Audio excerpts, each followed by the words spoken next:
जी, K21 news की budget की बात स्पेशल ट्रांसमिशन में एक बार फिर खुश आमदीद बात हो रही है बजट के हवाले से। और बजट कैसा पेश किया गया और इसके अवाम पे क्या असरात पड़ेंगे, मुल्क की मईशत पे क्या असरात पड़ेंगे। और जो एक पिछले दिनों में मैंने देखा कि महंगाई बहुत ज़्यादा हो रही थी, वो कैसे कंट्रोल होगी और रिलीफ किस किस सेक्टर में मिला, किस किस सेक्टर्स पे कट लगे हैं, और डेवलपमेंट और आने वाला जो अगले 3 महीने हैं ये जो वो कैसे होंगे, और उसमें इस हुकूमत के प्लान्स क्या हैं, वो तमाम चीज़ें आज मिफ्ता इस्माइल साहब ने अपनी बजट स्पीच में आज डिस्कस भी की। और अब ज़ाहिर फाइनेंस बिल आएगा तो उसमें बहुत सारी डिटेल्स और भी सामने आ जाएंगी। यासिर, किस तरह देखते हैं अब तक की जो सूरत हाल है इन नामुसाद हालात में? कहा यह जा रहा है कि इससे अच्छा बजट आपका नहीं हो सकता था, जहाँ पे IMF का इतना प्रेशर है, महंगाई इससे बहुत ज़्यादा है, फिर हुकूमत चेंज हुई उसकी वजह से बहुत ज़्यादा प्रेशर था, धरने थे,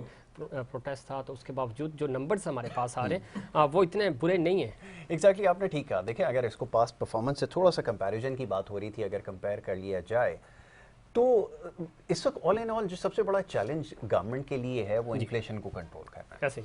अब माजी में देखिए कुछ चीज़ों में ताख़ीर हुई है, वो पिछली गवर्नमेंट जो गई है उसने इस चीज़ को कन्फेस किया कि जैसे IMF के प्लान में जाने में ताख़ीर हुई, कुछ अदायगियों के मामला रहे जिसमें ताख़ीर हुई, जिसकी वजह से मामला जो है वो यहाँ तक पहुँचा है। और फिर बड़ी अनफॉर्चुनेट ये है कि जब भी कोई पॉलिटिकल, जब भी हम देखते हैं कि कोई आप समझ लें कि कोई मजबूरी आती है, कोई ऑब्लिगेशन लगी हो, या कोई अगर आप कोई आगे जो रास्ता हमवार ना हो, सही, तो वहाँ पर जो है ना कुछ कार्ड्स खेले जाते हैं जो कि कार्ड्स खेले गए। अच्छा, उस वक्त भी ये चीज़ इसको पॉइंट आउट किया गया था कि देखें, अगर इस वक्त आप किसी किस्म के पॉलिटिकल गेम की तरफ जाएंगे तो उससे बाय एंड लार्ज आपकी इकोनॉमी को नुकसान होगा, जो कि हुआ। अब ये शॉर्ट टर्म जो मेजर्स हैं उसके ज़रिए अब इकोनॉमी को ठीक किया जाएगा और चीज़ों को ऑर्डर में किया जाएगा। अभी कुछ देर पहले भी ये बात हो रही थी कि कुछ डिसऑर्डर चीज़ें थी जिसको ऑर्डर में किया गया है, तो उसके बाद फिर आप देखेंगे शेख रशीद साहब जो साबिक वज़ीर दाखिला भी थे, वो ये कह रहे थे कि बारूदी सुरंगें बिछाई गई हैं ताकि आने वाली हुकूमत जो होगी, और अपने आप को उन्होंने रिलीफ देकर अवाम को ये बताने की कोशिश की कि देखिए हम आपके लिए अटर नॉनसेंस। मैं हमेशा इस चीज़ को जो है वो करता हूं कि आप जब भी इकोनॉमी की बात करें और मुल्क की बात करें, सबसे ज़्यादा ज़रूरी ये है कि आपको आपका पॉलिटिकल जितने भी डिफरेंसेस हों, लेकिन आपको मुल्क के लिए सोचना होगा, मईशत के लिए सोचना होगा। अगर सही फैसले किए जाते, अगर इकोनॉमी आपकी राइट डायरेक्शन में होती, तो ये जो अभी पॉलिटिकल टर्मोइल जिसको फेस कर आ रहे हैं, शायद ये सिचुएशन इमर्ज ना होती। ये है बॉटम लाइन। यासिर बिल्कुल ठीक कह रहे हैं, और चूंकि हमारे साथ गेस्ट भी मौजूद हैं तो हम ज़्यादा देर आपके दरमियान हाल नहीं रहेंगे। चाहेंगे कि वो लोग जो स्टेक होल्डर्स हैं, जो इस बजट को समझते हैं और इस बजट की जो एग्जीक्यूशन है उसको समझते हैं, हमारे साथ बहुत ही खूबसूरत शख्सियत मौजूद हैं। जनाब मियाँ जाहिद हुसैन साहब, आप साबिक वज़ीर हैं और इसके अलावा चेयरमैन हैं बिज़नेस ग्रुप के, और साथ ही साथ साबिक सदर हैं काटी के, और सदर कराची इंडस्ट्रियल अलायंस इस और बिज़नेस कम्युनिटी का एक बड़ा नाम जनाब मियाँ जाहिद हुसैन। खुश आमदीद कहते हैं सर आपको। मेरे साहब, किस तरह देखते हैं एक चीज़ जो बजट पे तो हम थ्रू आउट आएंगे, लेकिन एक चीज़ जो पिछले कई दिनों से भी हम डिस्कस कर रहे हैं और डिस्कस हो रही है तमाम हलकों में, कि हमें अपने ज़ाती मफाद को पीछे छोड़कर कौमी मफाद का सोचना होगा। तरजीह हमारी कौमी मफाद हैं ताकि माशी इस्तेहकाम आ सके। क्या कहेंगे आप? बिल्कुल, इसमें तो कोई दो राय है नहीं कि अगर कौम है, मुल्क है, तो हम है, इसलिए कि इस कौम ने, इस मुल्क ने हमें बड़ी इज़्ज़त दी है, और इसी में हम एक इकाई की हैसियत से, एक फ़र्द जो होता है वो उसमें एक इकाई की हैसियत से अपना किरदार अदा करता है, और जब वो किरदार अच्छा अदा करता है तो मुल्क अच्छा हो जाता है, जो किरदार बुरा अदा करता है तो मुल्क बुरा हो जाता है। तो मैं समझता हूँ कि ये मुल्क है तो हम हैं और हमारी सबकी इज्जत है, तो ये बड़ी अच्छी बात है। ठीक, बिल्कुल ठीक है। अब बजट पे आते हैं, बजट को आपने कैसा पाया? देखिए, बजट जो है, जो हम महसूस कर रहे थे, और ख़ुद हुकूमत भी ये कह रही थी कि बजट जो होगा वो बड़ा सख्त होगा। ठीक। और जो आज बजट अनलीश हुआ है, मुझे ये महसूस हो रहा है कि ये एक ख़राब बजट नहीं है, बल्कि और मुश्किल बजट भी गालबन नहीं है। असल में इकॉनमी इतनी हमारी जो है पाकिस्तान की, वो डिफ़िकल्ट सिचुएशन में है और इतने मुश्किल फेजेस से गुजर रही है, इतनी चैलेंजिंग है कि उसको बजट बनाना और इस तरह का एक अच्छा बजट बनाना डेफिनेटली एक मुश्किल काम था। लेकिन अब जब हम इस बजट को देख रहे हैं तो मेरी ये फर्स्ट जो इम्प्रेशन है और फर्स्ट जो फीलिंग है वो ये है कि ये बजट इन्होंने बनाया है कि इसमें ज़िंदगी के हर शोबे को इन्होंने थोड़ा थोड़ा थोड़ा थोड़ा करके उसको ठीक करने की कोशिश की है। और अभी थोड़ी देर पहले हम जो ब्रेक में बात कर रहे थे, तो हमारे यहाँ चीज़ें बहुत ज़्यादा बिखरी हुई थी, शैम्बल्स में थी और अनऑर्गेनाइज थी। अच्छा, पाकिस्तान की इकॉनमी जो है वो इनबिल्ट उसका बहुत स्ट्रांग है, ये सारे लोग कहते हैं, मैं अकेला नहीं कहता, ठीक। तो वो बहुत रेजिलियंट है, उसकी बहुत पोटेंशियल है, उसमें बहुत काम करने की गुंजाइश है और लोगों को डिलीवर करने की बहुत ज़्यादा गुंजाइश है। तो इन्होंने, मुझे ये लगता है कि जो चीज़ें शैम्बल्स में थी, इधर उधर बिखरी हुई थी, उनको लेके उन्होंने शेप अप कर दिया है, उन चीज़ों को दोबारा ऑर्गेनाइज कर दिया, ऑर्डर में कर आप ये कह रहे हैं कि टेबल पे ऑप्शंस मौजूद थे, सिर्फ ज़रा उनको ऑर्डर से ही नहीं था, उनको डिसऑर्डर हुए थे और उनको प्रॉपर ऑर्डर में लेकर आए, या सिर्फ किस तरह देखते हैं? अब ये एक बहुत बड़ा क्वेश्चन है। देखें, अभी इसमें बजट के अंदर तवाज़ुन रखना एक बहुत मुश्किल काम है, ठीक है जी। और पाकिस्तान जैसी इकोनॉमी के अंदर जहाँ पर सबसे मुश्किल काम है रेवेन्यू कलेक्शन, अब इसमें हमें देखना होगा टैक्स रेवेन्यू। अब टारगेट के हवाले से अगर बात की जाए, अभी जैसे कुछ देर पहले भी इसको हम डिस्कस कर रहे थे कि 7,000 आपको 500 अरब रुपया जमा करना है। ये एक बहुत बड़ा टास्क होगा कि इसको कैसे जमा किया जाए। और फिर ये कि जैसे हमारा एक्सपेंडिचर जो जिसके अंदर इजाफा हुआ है, अब ये प्रोवाइडेड सर्कमस्टांसेस में इसको कंट्रोल करना ये बहुत मुश्किल काम होगा। एक्सपेंडिचर को कम करना होगा। ऑस्टेरिटी की बात हुई, आज भी कुछ जगह पे उन्होंने इंडिकेशन दी है, जो कि एक अच्छा साइन मैं समझता हूँ है कि पहला कदम है। यकीनन इससे ज्यादा करने की जरूरत है, क्योंकि बड़े चैलेंजिंग फेज में, जैसे अभी मियां जाहिद हुसैन ने कहा कि आप हैं, तो आपको इस वक्त थोड़ा सा स्ट्रगल करना पड़ेगा जी। ठीक, लेकिन यासी जो टैक्स नेट की बात हो रही थी, ब्रेक से पहले भी हम इस पर बात कर रहे थे, पूरा दिन इस पर बात भी होती रही। बड़ा मुश्किल टास्क होता है और पिछली हुकूमत ने कोशिश भी की थी, क्योंकि वो कोशिश नीयत शायद उनकी अच्छी थी, लेकिन तरीक़ाकार बिल्कुल ठीक नहीं था और उस पर बिजनेस कम्युनिटी ने बड़ा उस पर प्रोटेस्ट भी किया।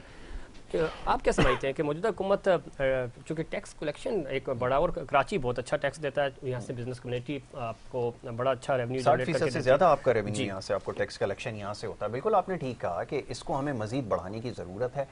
टैक्स नेट को अगर ब्रॉडन करेंगे तो फिर हम अपने टारगेट्स को जो है वो अच्छे से मीट कर सकेंगे, और फिर उससे हमें जो इनडायरेक्ट टैक्सेस का जो पोर्शन है वो कम हो जाएगा।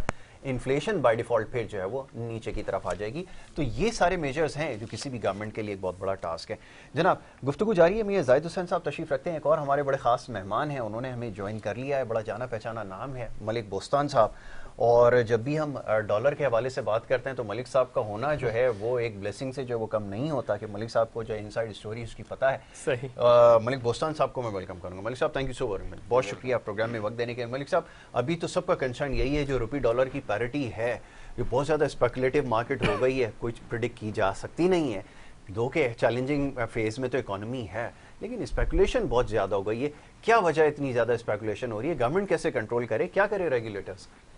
रेगुलेटर तो बेबस हो चुके हैं IMF पे आगे, पूरी हुकूमत ही बल्कि पूरी कौम ही बेबस हो चुकी है, यरगमाल हो चुकी है बल्कि। ठीक हो गया। वो असल मसला हमारी अपनी भी नालायकी है, जैसे आप फरमा रहे थे, तो हमने बैकअप बनाया नहीं और वो कर्ज ले लेके खाते रहे। अब कर्ज जब देने वालों ने आंखें दिखाई तो फिर अब हमें याद आएगा हमने क्या करना है। लेकिन फिर भी अभी सबसे बड़ा जो हमारा दर्ज सरी है वो तजारती खसारा है, जो कि लाइफ टाइम हाई बन रहा है, और इसी तरह रुपया भी लाइफ टाइम गिर रहा है, और हमारे रिजर्व जो है सिंगल डिजिट में आ गए हैं, और वो भी हमारे कहने को तो 9 अरब 70 करोड़ डॉलर है, लेकिन उसमें 3 अरब हम काबिल इस्तेमाल है, बाकी तो हमने मांगे तांगे रखे हुए हैं, सारे इस्तेमाल नहीं कर सकते। तो इसकी वजह से जो इंटरनेशनल प्रोड्यूसर कंपनियां थी, उन्होंने पाकिस्तानी बैंकों की क्रूड ऑयल की LC पे इनकार कर दिया गारंटी देने से। जी, पाकिस्तानी बैंकों की LC हम एक्सेप्ट नहीं करेंगे, आप जो है उसकी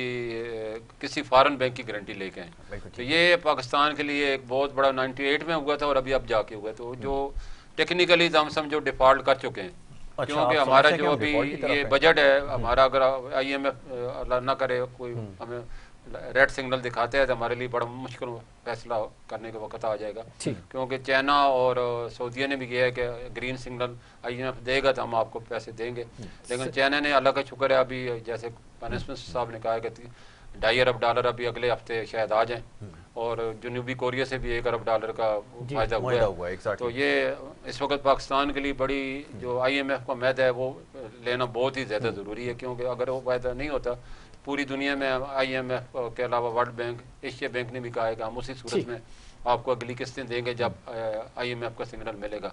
जी तो ये मलिक साहब बिल्कुल आप ठीक कह रहे हैं, क्योंकि IMF का मामला ही और ये बजट थोड़ा सा मुश्किल इसीलिए हो रहा था क्योंकि आपने प्राइसेस बढ़ानी थी और IMF की जो शराइत है उनको मीट करना था। मियां साहब किस तरह देखते हैं जब हम IMF की बात करते हैं तो ज़ाहिर है पिछली हुकूमत जिन शराइत पे गई थी, मिफ्ता इस्माइल साहब कह रहे थे कि जी वो उन्होंने मायदा बड़ा टेक्निकली गलत किया, इस दफ़ा ये हुकूमत उसको थोड़ा सा बेहतर करने की कोशिश कर रही है, अभी भी डेडलॉक है। लेकिन आपकी क्या इंसाइट्स हैं? ज़ाहिर हुकूमती जो लोग हैं उनसे आपकी बात होती है, इंसाइट्स क्या हैं कि IMF के साथ मामला सेट हो जाएंगे और बिज़नेस कम्युनिटी, चूँकि बुस्तान साहब ने बात की क्रूड ऑयल की, और जब ऑयल की बात करते हैं इस सेक्टर में बड़ा अच्छी एक्सपर्टीज़ है आपकी, तो चीज़ें मैनेज होती हुई आपको नज़र आ रही हैं अगले 3 महीने आवाम के लिए, हमारे नाज़रीन के लिए बताइएगा कि क्या कोई पॉसिबिलिटीज़ हैं कि महंगाई कंट्रोल हो जाएगी या कम से कम स्मूथ हो जाएंगी चीज़ें और ये मुल्क तरक्की की तरफ गामज़न होगा? देखिए, मैं बड़ी आम फहम ज़बान में अगर इसको बताने की कोशिश करूँ आवाम के लिए, तो IMF को हम ये कह रहे हैं कि मेरी जेब में पैसे डालो, और जेब नीचे से फटी हुई है। IMF कहता है पहले जेब सी लो फिर मैं डाल दूंगा, ठीक है। तो हम तकरीबन 50 रुपए पर लीटर पेट्रोल और 80 रुपए पर लीटर डीजल, इसके ऊपर हम सब्सिडी दे रहे थे। इन अदर वर्ड हमारी जेब फटी हुई थी या डब्बा बाल्टी जो है वो नीचे से लीक थी, ऊपर से हम बोल रहे थे कि जी इसमें डालते जाओ पेट्रोल। तो IMF ने कहा कि भाई पहले अपनी जेब तो सी लो। तो बात यह है कि ये चीजें जब हमने प्लग कर दी हैं और अब हम उन्हें नहीं देनी, तो इसका मतलब यह है कि अब IMF से हमें डील लेने में कोई खास दुश्वारी नहीं होगी। इसके अलावा एक दो और चीजें भी हैं जिसमें वो कहते हैं कि जी आप मिसाल के तौर पे बिजली पे लॉसेस कर रहे हैं, आप इसी तरीके से आपके अपने सिक यूनिट्स हैं जिसमें 600-700 अरब रुपया जो है कॉर्पोरेट कंपनीज जो है गवर्नमेंट ओन कंपनीज हैं उसमें लॉस कर रहे हैं, 300 अरब रुपए आप बिजली की चोरी कर रहे हैं, 300 अरब रुपए के आप लाइन लॉसेज में यानी 600 अरब रुपए आप वहां जाया कर रहे हैं, फूड में आप वो कर रहे हैं। अच्छा, 10 अरब रुपया। अच्छा, फिर एक और मजे की बात यह है कि इस साल अगर आप देखें ना कि हमारा जो ट्रेड डेफिसिट है वो जो इतना ऑल टाइम हाई हमारा जो 45-42 अरब डॉलर का जो ट्रेड डेफिसिट होने जा रहा है, वो क्यों होने जा रहा है? वो इसलिए होने जा रहा है कि आपने 10 अरब डॉलर की तो आपने फूड आइटम्स मंगा ली है, 2 अरब डॉलर की आपने कॉटन मंगा ली, और 3-4 अरब डॉलर की आपने गाड़ियां मंगवा ली, और 4.5 अरब डॉलर की आपने फार्मास्यूटिकल मंगवा ली, 1 अरब डॉलर की आपने चाय मंगवा ली। अब जब आपकी स्टेट ऑफ अफेयर ये हो और उसके बाद आप जाके चाइना से कहें, सऊदी अरब से कहें, किसी से भी कहेंगे जी मुझे पैसे दे दो, वो बोलेगा भाई तू पैसे लेके जाएगा फिर जाके क्वेश्चन इसके इंपोर्ट सब्स्टिट्यूशन की तरफ कैसे जाएंगे? अब ये बताइए इंपोर्ट सब्स्टिट्यूशन की तरफ कैसे जाएंगे, क्योंकि हमें इंपोर्ट्स को कम तो संभव करना है। ये जो हमारा एक्सपेंस है इसको कर्टेल तो करना पड़ेगा। एक चीज है इंपोर्ट सब्स्टिट्यूशन और एक चीज ये है कि हम चीज प्रोड्यूस कर रहे थे इंडिजिनस, वो भी बंद कर दी हमने। अच्छा, क्यों कर दी? आप देखें जी, कॉटन जी, कॉटन हमारा मुल्क जाना पहचाना इसीलिए जाता है और एक जरिए मुल्क है। 8 लाख तो हमने अभी किया ना, 16 लाख बेल का हमारा टारगेट था। पिछले साल हमने 5.5 की, फिर 6 की, अब 8। तो बात यह है कि दुनिया 20% एक्स्ट्रा पे जा रही है, हम उसको 60% कर्टेल करने पे जा रहे हैं। तो ये चीजें जो है, अच्छा ये कोई रॉकेट साइंस तो है नहीं कि हमने ही कोई दुनिया से कोई अनोखी चीज करनी है। आखिर कॉटन दूसरे मुल्कों में भी ग्रो हो रही है और हर साल उनकी प्रोडक्शन बढ़ रही है। अच्छा, वीट अगर हम जिससे इंपोर्ट करते हैं वीट, तो उसका भी तो सरप्लस होती है तो हमें बेचता है ना। अच्छा, आज से 4-5 साल पहले तक वीट हम एक्सपोर्ट कर रहे थे, चीनी हम एक्सपोर्ट कर रहे थे। अब ये चीजें हम, अच्छा हम नेट इंपोर्टर बन गए हैं, यानी 10 अरब डॉलर की अगर हम एक जरिए मुल्क होते हुए अगर हम फूड आइटम मंगवा रहे हो, अच्छा 4 अरब डॉलर का हमने पाम ऑयल मंगाया, चले, अच्छा अब 4 अरब डॉलर की गाड़ियां किस लिए मंगा ली हमने? ये है क्वेश्चन। तो बात ये है ना कि ये तो आप खुद अपने पैर पे कुल्हाड़ी जब मार रहे होंगे तो कौन आपको पैसे देगा? अब मेरा इसमें आपका समझ मैं ये कर रहा हूँ कि हमें ये कोई रॉकेट साइंस नहीं है, हमें अपनी इंपोर्ट को कम करना चाहिए। और वो कैसे कम होगी? जब आप अपने मुल्क में ज़राअत को सही करेंगे, जब अपने मुल्क में इंजीनियरिंग को ठीक करेंगे, तो ये चीजें आप ठीक करते चले जाएं। ये कोई रॉकेट साइंस है नहीं, ये चीजें ठीक होंगी तो ऑटोमेटिकली आपका इंपोर्ट बेहतर हो जाएगा। मलिक साहब, चूंकि करेंसी के इस्तेकाम का होना बहुत ज़रूरी है, और मिफ्ता साहब बता रहे थे कि जी 2013 से 18 के दरमियान तो बड़ा ज़बरदस्त इस्तेकाम रहा, जो कि हमने देखा भी है। और उसके बाद वो ये बता रहे हैं कि जी 2018 से 22 तक 61% इसमें जो है कमी आई, और अब आप देख रहे हैं कि डॉलर जो है वो 200 को टच कर रहा है, 200 प्लस हुआ। अब इस्तेकाम कैसे पॉसिबल है?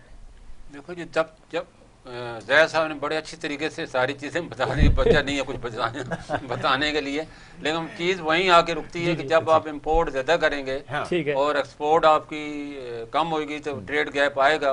और जो इनका कहने का मकसद ये था कि हम अपने खर्चे तो वैशाही खर्चे अपने रखे हुए हैं, उस पर हम अपना पेट पे पत्थर नहीं बांध रहे और दूसरों से मांगते जा रहे हैं और आगे खर्च कर देते हैं। तो ये तरीकाकार हमें बदलना होगा, हमें इंपोर्ट हर हालत में कम करनी है, एक्सपोर्ट को बढ़ाना है, वैल्यू एडेड बनाना है। एग्रीकल्चर जो कि पाकिस्तान 12 अरब डॉलर की अगर हम एग्रीकल्चर खाने पीने की चीज़ें मंगाएंगे तो फिर बच्चे देखो ना 33 अरब डॉलर के आप एनर्जी पे खर्च कर रहे हैं, 12 अरब डॉलर पर इस पे कर रहे हैं, 50 अरब डॉलर तो आपको यही होता है, पीछे बचता क्या आपके पास। बिल्कुल ठीक है। अच्छा, लेकिन मलिक साहब अभी ये सवाल है कि आम आदमी ये जानना चाहता है कि जो आउटफ्लो है जिसकी वजह से भी बड़ा हमें नुकसान पहुंचता है, अब वो अफगानिस्तान भी जा रहा है, ये भी बड़ी वो बात होती रही कि जी अब वहाँ पे क्योंकि बहुत ज़्यादा डिमांड आ गई थी डॉलर की, वहाँ डॉलर आपका जो है वो चला गया, वो कैपिटल आपका इस शक्ल में फ्ली कर रहा है। ये रोकने के लिए गवर्नमेंट को क्या करना पड़ेगा, क्योंकि ये भी तो एक बड़ा प्रॉब्लम है कि डॉलर को आपको आउटफ्लो को रोकना होगा, कैसे इसको कर्टेल किया जाएगा, ये तो ज़रा समझाए ना।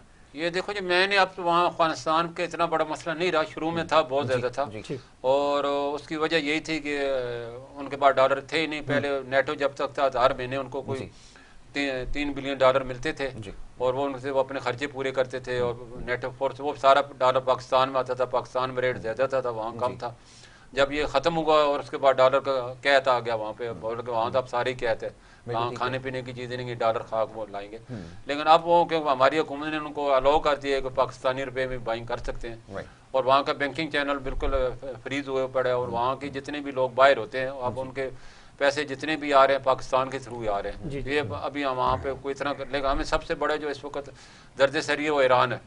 ईरान की हर चीज़ जितनी भी स्मगलिंग होके आ रही है, वहाँ एलसी तो खोल नहीं सकती, बैन लगा हुआ है। अब जितनी भी मार्केट में चीज़ें हैं, पेट्रोल भी मैं समझता हूँ अगर ईरान का 30% से ईरान से आ रहा है इस वक्त, तो इस तरह कुछ सेंट्रल एशिया से ही पाकिस्तान में आ रहा है। तो ये सारे का सारा पैसा डॉलर की एवज आता है, ना कि किसी एलसी के थ्रू आता है। तो ये हमारी मार्केट, ब्लैक मार्केट वजूद में आ चुकी है, और ये लोग खरीद के इसके रेट बढ़ाने में इनका बड़ा अहम रोल है। लेकिन फ्री मार्केट में डॉलर की कोई डिमांड नहीं है। हमारे पास अभी भी 95% डॉलर रोजाना सरप्लस होते हैं, जो कि हम इंटर बैंक में सरेंडर करें। पब्लिक नहीं खरीद रही, जब से हुकूमत ने बायोमेट्रिक किया है लोग हमारे पास खरीदने नहीं आ रहे, वो सारे के सारे ब्लैक मार्केट में। और जो हेजिंग हुई हुई है वो कैसे मार्केट में फ्लोट करेगा, उसके लिए भी तो गवर्नमेंट को पॉलिसी डिफाइन करनी पड़ेगी ना। ये क्या करें, मैंने कहा जिसने पैसे रोक लिए हैं अपने पास, जिन लोगों ने, जिन इदारों ने, वो कैसे सर्कुलेट करें, क्योंकि यहाँ तो स्पेकुलेटिव जैसी मार्केट होती है ना, लोग डॉलर रोक लेते हैं कि अभी और प्राइसेस बढ़ेंगे तो फिर मार्केट में जाके बेचेंगे। नहीं, मेरी अभी पीछे वज़ीर-ए-आज़म साहब से मुलाकात हुई थी, फिर मैंने मिस्टर इस्माइल साहब से 2 मुलाकातें की, फिर हमने इसके ऊपर मजबूत रुपया मजबूत पाकिस्तान पे सेमिनार भी किया। तो इस सिलसिले में मैंने उन्हें बताया, वो फिर और भी मीटिंगें बहुत सारी जगह पे हुई हैं। मैंने उन्हें बताया इस वक्त पाकिस्तान में 93 में इकोनॉमिक रिफॉर्म एक्ट आया था, और वहाँ 2008 तक डॉलर बगैर रसीद से बाइंग सेलिंग होती थी मार्केट में, कोई रसीद की जरूरत नहीं, बाहर ले जाने पे भी कोई पाबंदी नहीं थी। तो उस वक्त लोगों ने बड़े पैमाने में डॉलर खरीदा, 12 अरब डॉलर के आपको पता है बैंक में रिजर्व थे जो कि फ्रीज हो गए 11 अरब डॉलर। तो उस वक्त लोगों ने बड़े पैमाने में डॉलर खरीद के अपने रखे हुए थे, और वैसे उसके बाद डॉलर मुसलसल बढ़ते ही रहा है, कम नहीं हुआ कभी। तो वो डॉलर अब लोगों के पास पड़ रहा है, लेकिन अब कानून ये आ गया कोई भी डॉलर किसी भी एक्सचेंज कंपनी को फरोख्त करना है तो उसको ID देना जरूरी हो गया। तो मैंने कहा जो फेटफ का कानून ये कहता है कि 15,000 डॉलर तक आपको ID की जरूरत नहीं, KYC करें। तो आप लोगों को हम प्लेटफॉर्म ही नहीं दे रहे, लोग जो हैं वो मजबूर हैं, वो अपना पैसा अलग इनकैशमेंट कराना चाहते हैं। उन्होंने उस वक्त खरीदा था 50 से 60 रुपए का खरीदा हुआ है, तो वो अब प्रॉफिट टेकिंग करना चाहते हैं। तो मैंने इनसे कहा है, फाइनेंस मिनिस्टर साहब से, गवर्नर साहब से भी कहा है, इसको आप फेटफ के रूल के मुताबिक हम उनसे खरीद सकते हैं। KYC करनी है तो लोग KYC कराने को तैयार है। ID इसलिए नहीं देते कि हमारे FAA और FBR उनको बुला लेती है, फिर उनको तरह तरह के सवाल करते हैं। टेक्निकली बड़ी अच्छी बात की, और इस पर हम चूँकि एक ब्रेक का वक्त हो रहा है और ब्रेक के बाद इस पर डिस्कस भी करेंगे, क्योंकि इसी तरह की टैक्स के वाले से जब बात हुई तो वहाँ पे भी ये इश्यूज आ रहे थे।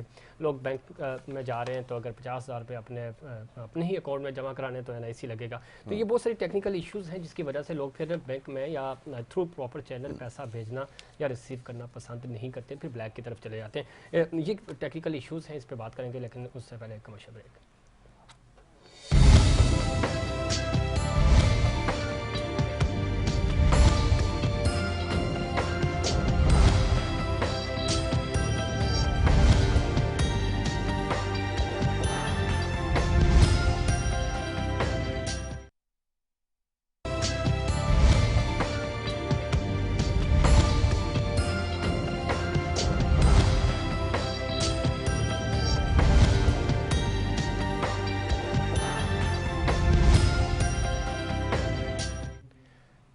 K21 न्यूज़ की बजट ट्रांसमिशन में एक बार फिर खुश आमदीद। बात हो रही है बजट की बात, तो बजट के वाले से बात हो रही थी और मलिक साहब चूँकि गुफ्तगू कर रहे थे तो मैं चाहूँगा कि मलिक साहब से कंटिन्यू करें। अच्छा, और एक सवाल मैं जी काफ़ी अरसे से परेशान कर रहा है, मैंने सोचा आज मौका है ज़रा इसके ऊपर बात कर लें। ये रेमिटेंसेस जो हैं वो आपके एक्सपोर्ट से नंबर उसके ज़्यादा हो गए। ठीक। मलिक साहब, ये राज क्या है? ये सारे पाकिस्तानी लग गए या पाकिस्तानियों के अलावा भी और कोई लोग हैं जो इधर सारे डॉलर भेज रहे हैं? वो 30 बिलियन डॉलर आपने जमा कर लिया है, अच्छी बात है जी, आपकी बड़ी सपोर्ट है, अगर रेमिटेंसेस से इतनी बड़ी सपोर्ट मिल जाए। लेकिन मुमकिन कैसे हुआ इसके लिए? क्योंकि आरडीए के जरिए जो पैसे आए वो तो इतने नहीं है। इनिशियली तो आपने 2 बिलियन इससे जमा किया, अब ये कैसे हुआ, ये जरा समझाए ना हमें। देखो जी, हमारे इस वक्त 1 करोड़ पाकिस्तानी वर्कर हैं जो कोई बाहर काम कर रहे हैं। ठीक है। और वो अगर $300 भी महीना बेचते हैं तो $3 अरब महीने के बन जाते हैं। तो वो हालांकि ये कम से कम मैंने रेशो बताया है। ठीक है। और जो हमारे पास वर्कर रेमिटेंस आ रही है वो आ भी यही रही है, $100, $50, $200,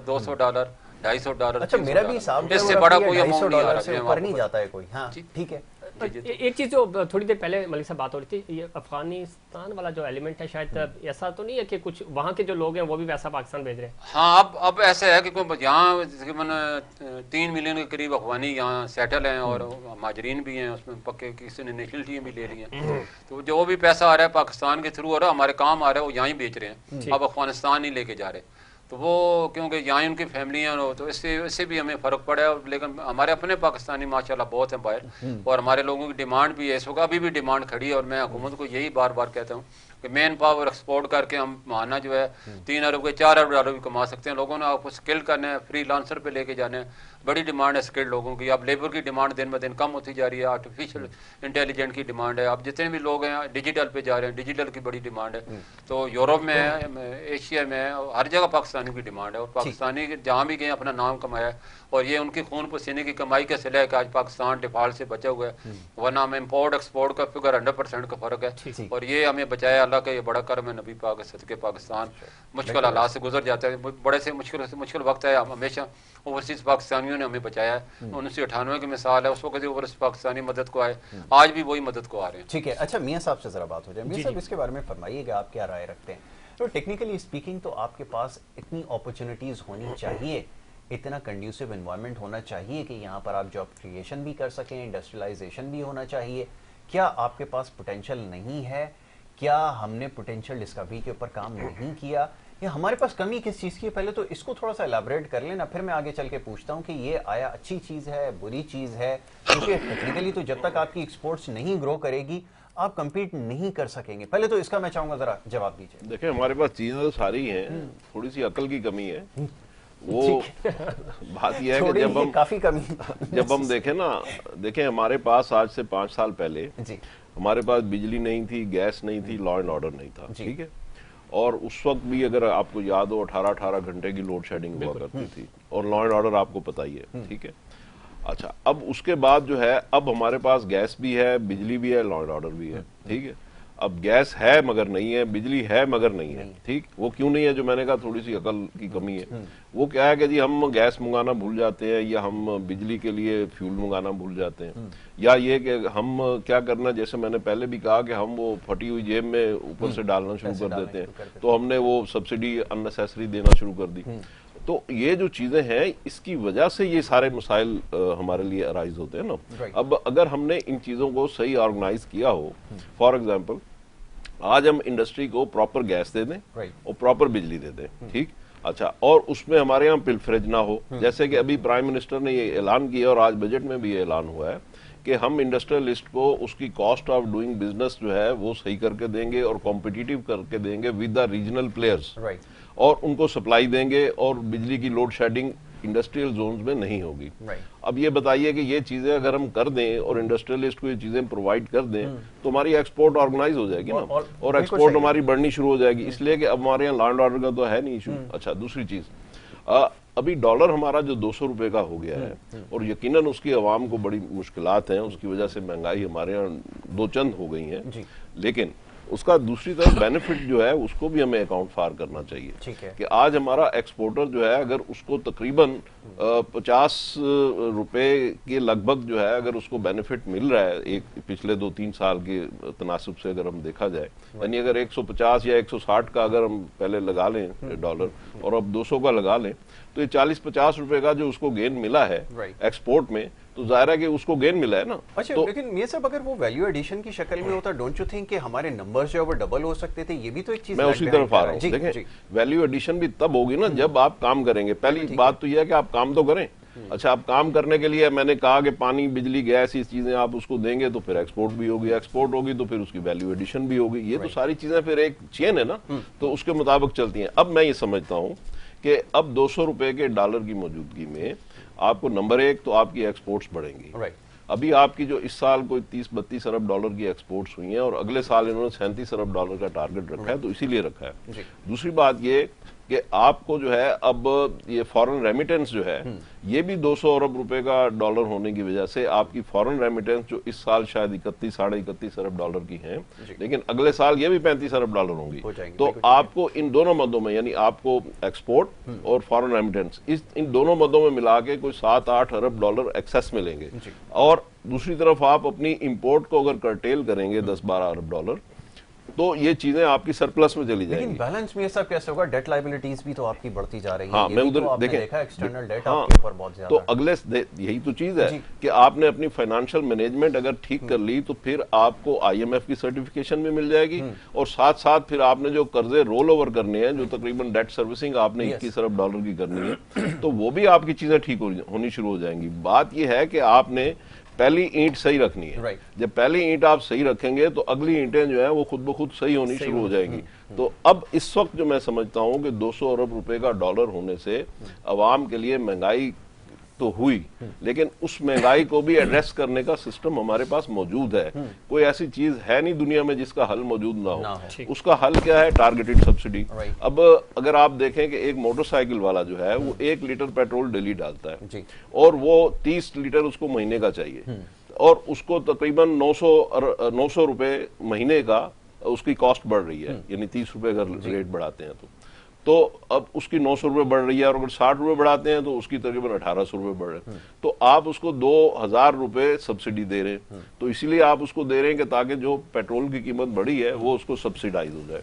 अच्छा, आगे चल के फिर इन्होंने 30 रुपए मजीद रख दिया है, जो 750 अरब रुपया इन्होंने फिर पेट्रोलियम लेवी की मद में रखा है। वो IMF की कंडीशन पे रखा है, लेकिन वो कंडीशन कोई हमारे लिए गलत नहीं है, हमारे मुल्क के लिए गलत नहीं है। इस चीज को हमें समझने की जरूरत है। मैं जरा अनपॉपुलर बात कर रहा हूँ, लेकिन ये जरूरी है, ये बातें करनी, पब्लिक को समझानी जरूरी है। उसके नतीजे में 30 रुपया मजीद बढ़ेगा, मजीद बढ़ेगा, ये फिर उसको 1000 रुपया सब्सिडाइज कर सकते हैं, यानी 2 के बजाय 3000 कर सकते हैं, 4000 कर सकते हैं। वो क्यों कर सकते हैं? ये अभी जो 200 अरब रुपए का डॉलर हुआ है ना, उसके नतीजे में तकरीबन 100 अरब रुपया गवर्नमेंट को कस्टम ड्यूटी और सेल्स टैक्स की मद में एक्सेस रेवेन्यू मिल रहा है। ठीक है। वो जो एक्सेस रेवेन्यू मिल रहा है उसको डाइवर्ट कर सकते हैं। यानी अमीर आदमी से तो आप भले 50 रुपए और ले लें, ठीक है, ठीक है, 50 नहीं 100 रुपए और बढ़ा दें अमीर आदमी को, लेकिन गरीब आदमी को उसी अमाउंट को, यानी मुझसे ले लें भले 100 रुपए, लेकिन एक गरीब आदमी को ये दे दें उसमें से। तो ये चीजें जो है अगर आप इसको सही रैशनलाइज करेंगे और प्रायोरिटाइज करेंगे तो ये चीजें मैनेजेबल हैं और ये चीजें हम कर लेंगे तो ही हम इस क्राइसिस से निकलेंगे। अब ये इंपोर्ट्स को कम करने का भी तो टारगेट है, ये भी तो एक कंसर्न डेवलप हो जाता है कि जब आप इंपोर्ट्स को कम करेंगे, अब आपने कस्टम ड्यूटी की बात की, ये कुछ लोग ये कहते हैं कि अब देखिए आपको बैलेंस रखना पड़ेगा, बैलेंस कैसे क्रिएट करेंगे ना, ये है।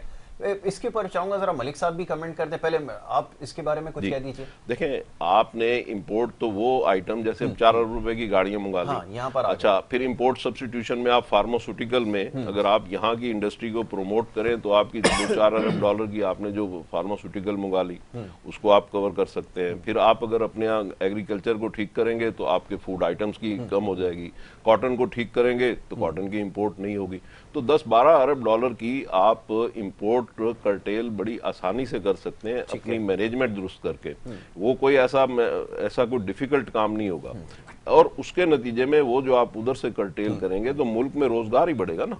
अगर आप एग्रीकल्चर बढ़ाएंगे तो लोगों को एग्रीकल्चर में रोजगार मिलेगा ना। अगर आप फार्मास्यूटिकल को सब्सिट्यूट करेंगे तो यहाँ की फार्मास्यूटिकल इंडस्ट्री को उसका कारोबार मिलेगा। अगर आप गाड़ियां नहीं बाहर से मंगवाएंगे तैयार गाड़ियां, तो यहाँ की जो हमारी ऑटो इंडस्ट्री है उसको बिजनेस मिलेगा। तो हमें चाहिए कि हम इन चीजों की तरजीहात को दुरुस्त करते चले जाए, तो इंशाल्लाह ये हमारी चीजें भी ठीक होंगी, हमारी एक्सपोर्ट भी बढ़ेगी और हमारी इंपोर्ट भी कम होगी और हमारी फॉरेन रेमिटेंस भी बढ़ेगी। टोटल गैप जो है ना हमारा, वो तकरीबन 12-15 अरब डॉलर का है जो गैप है, ठीक है। अच्छा, अब उस गैप को ये 3-4 मेथड है कि उसको हमने हैंडल करना है। तो ये तीनों चारों मेथड से जब हम हैंडल करेंगे और अगर ठीक तरीके से करेंगे तो ये बल्कि 10-12 अरब डॉलर हमारे पास सरप्लस भी हो सकता है। मलिक साहब का इनपुट भी ले रहे हैं। मलिक साहब, आप क्या समझते हैं? वो आप सुन रहे थे, और चूंकि डेवलपमेंट नहीं होगी तो ज़ाहिर है पाकिस्तान कैसे तरक्की करेगा, और ये सारे रिफॉर्म्स और ये तमाम इंडिकेटर्स जो हैं वो आगे की तरफ बढ़ेंगे जब तमाम स्टेक होल्डर्स साथ मिलेंगे। मलिक साहब, 1960 के बाद बदकिस्मती से पाकिस्तान ने 70 के बाद ही आप कह सकते हैं कि वार इकानमी से बड़ा मतलब हमारी बनती रही है। जो हमें इमदाद मिलती थी या हमें आला कार करके हमें इस्तेमाल किया जाता था, हम उसी में खुश थे और उसी में हमारी GDP को अपना कंडक्ट कर लेते थे। हमने जो लॉन्ग टर्म पॉलिसी बनाई नहीं है इकनॉमी की। जब तक आप लॉन्ग टर्म देखो, आप इंडस्ट्री लगानी 5 साल तो उसको इंडस्ट्री को लगाने में लग जाते हैं, फिर उसको कैपिटल मार्केटिंग करने में 5 साल लगते हैं। तो एक पॉलिसी आपकी तो मेरे ख्याल 2 साल बाद चेंज हो जाती है। तो आपको लॉन्ग टर्म पॉलिसी बनाने का पड़ेगी, और जो चार्टर ऑफ इकानमी माशी मायदा लाजमी करना होगा। मैं समझता हूँ शहबाज शरीफ साहब जब अपोजिशन लीडर थे तब भी उन्होंने ये दावत दी थी इमरान खान साहब को। अब जो कहते वान है तब अब दोबारा उन्होंने दिए, लेकिन इमरान खान साहब जो है वो मान नहीं रहे। उनके बगैर समझो बात बनती नहीं है, वो भी स्टेक होल्डर है मेन। तो अभी इस वक्त हुकूमत को चाहिए जो तमाम सियासी जितनी भी जमातें हैं चार्टर ऑफ इकानमी की तरफ आएँ, और पाकिस्तान में तभी लोग आके इन्वेस्टमेंट करेंगे, लॉन्ग पॉलिसियाँ बनाएंगे। वरना अगर एक हुकूमत के साथ पॉलिसी खत्म हो जाती है तो कोई भी यहाँ इन्वेस्टमेंट नहीं करेगा। बिल्कुल ठीक है, लेकिन मलिक साहब, शिद्दत पसंदी, चाहे वो माशी शिद्दत पसंदी हो, सियासी हो या सोशल हो, अब इसका खात्मा ज़रूरी है, जिस तरफ आप इशारा भी कर रहे थे। अब ये कहा यह जा रहा है कि तमाम नेशनल डायलॉग की तरफ जाना चाहिए। तो इस पर आपका इनपुट क्या है? आप क्या समझते हैं? वसीतर मफाद में हमें अपने छोटे छोटे मफाद भूल कर कौम का सोचना चाहिए, मुल्क का सोचना चाहिए? मैं समझता हूँ लोग तो मुल्क के लिए कहते हैं जाने कुर्बान करते हैं, हम अपने इख्तलाफ कुर्बान नहीं कर सकते। हमें करना चाहिए। इमरान खान साहब पे पूरी कौम की उम्मीदें हैं, उनके बगैर मैंने कहा ना काम बनता नहीं है। तो उनको बिठाना इस वक्त जरूरी है, और हुकूमत पूरी कोशिश करी उनको मना ले। उन्होंने ओपोजिशन में नहीं वो चले गए ना। उसके लिए जरूरी है ना मलिक साहब के, देखें अभी सारी पॉलिटिकल पार्टीज एक पेज पर हैं। देखें अभी ये बड़ा सीरियस एक मैटर बन चुका है कि अगर आप किसी कंसेंट के साथ म्यूचुअल अगर फैसला नहीं करेंगे तो फिर सिचुएशन और ज्यादा वर्स्ट हो जाएगी। अब ये जो पॉलिटिकल टर्मोइल आया, इसमें सबसे बड़ी वजह ये थी कि आपने किसी डायलॉग की तरफ नहीं गए। अनफॉर्चुनेट बड़ी रही है, अगर आप अपोजिशन के साथ डायलॉग करते और अगर उनको कमतर ना समझते तो यकीनन इस वक्त जो हमारी इकोनॉमी है वो किसी और फेज में दाखिल हो चुकी होती। खैर ये तो अब एक चीज और भी है ना कि अगर खान साहब थोड़ा सा ही लचक का मुजाहरा करते तो शायद वो हुकूमत कर रहे होते। चलो मैं इसके बारे ये कहूंगा कि इमरान साहब जब से आए हैं एक ही नारा लगा रहे थे, रास्ते मदीना में बना के दिखाऊंगा, तो वो तो नहीं बन सकी। लेकिन मैं समझता हूँ शहबाज शरीफ साहब फतेह मक्का का नारा लगा दे, और वो वाली दुश्मनों को माफ करने वाला जो नारा है वो सबसे कामयाब है दुनिया में। जिस मुल्क ने अपनाया वो कामयाब है। इब्राहिम लिंकन देख रहे हैं अमेरिका को कहाँ से कहाँ पहुँचा दिया, यही मतलब है कि कहाँ से कहाँ पहुँचा दिया। तो अगर हमारी शहबाज शरीफ साहब इस तरह मेहनत जारी रखेंगे तो इंशाल्लाह मुल्क की खातर इमरान खान साहब आज मैं जो एक बयान पढ़ा था वो सनाउल्लाह साहब का उन्होंने दिया, बड़ा अच्छा बयान दिया कि मैं इलेक्शन की भी बात हो सकती है। तो ये मतलब एक कदम उन्होंने बढ़ाया था, इमरान खान साहब को भी कदम बढ़ा के बैठ जाना चाहिए वसीतर मफाद में। चूंकि वक्त का मैं 5 मिनट रह गए हमारे पास। ये सब डेवलपमेंट सेक्टर की जब हम बात करते हैं, इंफ्रास्ट्रक्चर की वाले से बात हो रही है, खासतौर पे CPEC के तहत इंफ्रास्ट्रक्चर इक़्तिसादी जोन के मनसूबों में तेजी लाकर कौमी तरक्की की रफ्तार बढ़ाने, बरामदात में इजाफा करने पर खासतौर पे तवज्जो दी जाएगी। मैं एक ये इस पे बात कर लूँ ग्रेट डायलॉग के ऊपर मुख्तसरन। बात यह है जी कि ग्रेट डायलॉग होना चाहिए, सबको मिल बैठना चाहिए, चार्टर ऑफ इकोनॉमी होना चाहिए, ठीक। लेकिन बात यह है कि ये बड़ी आइडियलिस्टिक बात है। ये हो जाए तो बड़ी अच्छी बात है, ना हो तो जिम्मेदारी किसकी है? जिम्मेदारी तो जो गवर्नमेंट ऑफ द डे है, ये उसकी जिम्मेदारी है कि वो मुल्क के लिए मसाइल को हल करे और मुल्क को आगे लेके चले। और ये 13 जमातें जो भी हैं तो ये मिलजुल के काम करें, और मैं समझता हूँ कि इमरान खान साहब को भी साथ देना चाहिए। लेकिन अगर ना भी हो तो फिर इनको आगे बढ़ना चाहिए और बढ़ने के लिए इनको पाथ मिलना चाहिए। बाकी रह गई बात ये जो आपने की इंफ्रास्ट्रक्चर की, तो 9 इकोनॉमिक जोन बनने थे सी पैक के तहत, जिसमें से एक पे भी काम नहीं हुआ। 4-5 पे जुजवी काम हुआ है, 4-5 पे नहीं हुआ। तो लेकिन यह कि उनको कंप्लीट करना चाहिए। और उनका मेन आइडिया ये था कि वहाँ पे सनसेट इंडस्ट्री जो चाइना की है वो वहाँ पे आके इंस्टॉल हो, और जो वहाँ पे अनकॉम्पिटिटिव हो गई है चाइना में तो वो यहाँ पे लगाई जाए। तो उसके नतीजे में हमारी एक्सपोर्ट्स भी बढ़नी थी, हमारा रेवेन्यू भी बढ़ना था, और हमारा जीडीपी 2% बढ़ना था, बढ़ जाता। तो वो चीज़ें जो है वो भी अबेंडन हो गई और वो हमने उसको बैक बर्नर पे डाल दिया। अब मैं ये समझता हूँ कि ये जो गवर्नमेंट ने इतना आपको हाई होप बजट दे दिया है ना, इसमें मेन एक इंग्रेडिएंट ये भी है कि गवर्नमेंट इसको सी पैक को अब लेके आएगी और बहुत तेजी से इसको आगे बढ़ाएंगे। और मुझे ये लगता है कि ये जो इस वक्त तकरीबन 62 अरब डॉलर पे कैप हो गया है सी पैक, मुझे लगता है कि आने वाले दिनों में ये शायद 100, 150, 200 अरब डॉलर पे जाएगा, और फॉरेन इन्वेस्टमेंट आएगी, और इससे आपका इंफ्रास्ट्रक्चर और बेहतर होगा, आपकी रेलवे बेहतर होगी, आपकी सर्कुलर रेलवे बेहतर होगी, आपकी ट्रांसपोर्टेशन बेहतर होगी, और ये जो है आपके जो ग्वादर पोर्ट बेहतर होगी, और ये इकोनॉमिक जोन बेहतर होंगे।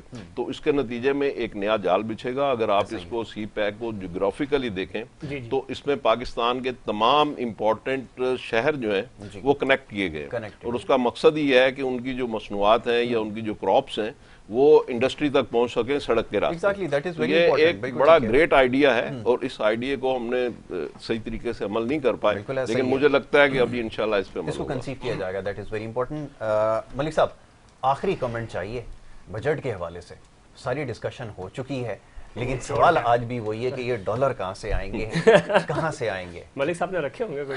नहीं, डॉलर इंशाल्लाह बहुत आएंगे और आप संभाल नहीं सकेंगे। जैसे मियां साहब ने कहा, सी पैक हमारा बहुत गेम चेंजर होगा, और यही डॉलर लेके आएगा, उसी को हमने कामयाब बनाना है। और मैं समझ शहबाज शरीफ के बारे में मशहूर है, जिन्हें न खुश होता है न किसी को समझ देता है। ये बात है। तो इसने जितने भी पहले प्रोजेक्ट हैं, इसने 4 बजे सुबह उठ के आ जाता है, और ये यकीन करने वाली बात है कि वो इसको जारी करेगा और कंप्लीट भी करेगा। अगर ये कंप्लीट हो जाते हैं तो पाकिस्तान की किस्मत चेंज होगी, और पाकिस्तान में एक इम्पोर्टेंट बात करनी है साहब, वो ये है कि 30% ऑयल जो हमें रशिया से सस्ता मिलना है, मैं समझता हूँ कि सारे पाकिस्तान को हमाद अजहर साहब के पांव पकड़ने चाहिए कि वो रशिया जाके तेल ले आए 30%।